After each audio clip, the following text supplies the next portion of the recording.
Баршаңызға қайырлы күн, сіздермен Нұрлайым. Бүгін сіздерге блинчиктің рецептімен және де құпиясымен бөлісетін боламын. Егер де осы рецептпен жасасаңыз, блинчик табаға жабыспайды және де бір жасағаннан шығады, жұмсақ, дәмі де керемет болып шығады. Видеоны соңына дейін көріп, осы рецептпен жасауға кеңес беремін. Және де менің каналыма тіркеліп, лайк басуды ұмытпаңыз. Ал ендеше бастайық. Бізге қажетті заттары видеода анық көрсетілген және де олардың мөлшері видеоның астында толық жазылған. Таза ыдысқа 2 жұмыртқамызды және де қант пен тұзды салып, қанты ерігенше жақсылап әдемілеп араластырып аламыз. Одан кейін жылы сүтті құйып, тағы да бір араластырып аламыз.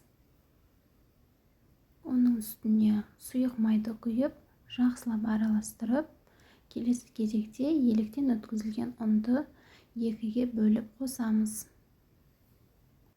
Ұнды салған кезде міндетті түрде үздіксіз араластырып отырамыз, қамырда түйіршіктер болып қалмас үшін. Екінші бөлігін қосып, оның жақсылап әдемілеп араластырып аламыз.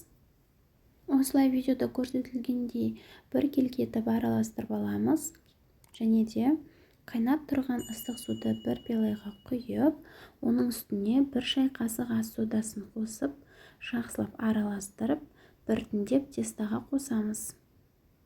1 пиала суды, қайнаған суды толықтай құйып, осылайша жақсылап араластырып аламыз. Ішінде түйіршіктер болмауы қажет. Енді газға табамызды қойып, қыздырып, пісіре берсек болады.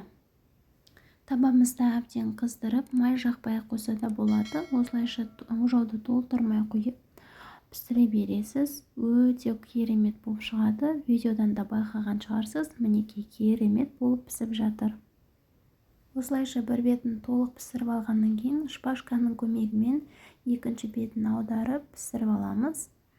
Мінекей блинчик бізде керемет болып пісіп шықты. Енді сөз жоқ, керемет болып шықты. Маған өте қатты ұнады. Сіз де осы рецептпен жасап көріңіз, өкінбейсіз. Дайын болған құймақтарды өз қалауыңызбен сәндесеңіз болады. Варенье, сгущенка, мүмкін творог, өз қалауыңыз бойынша.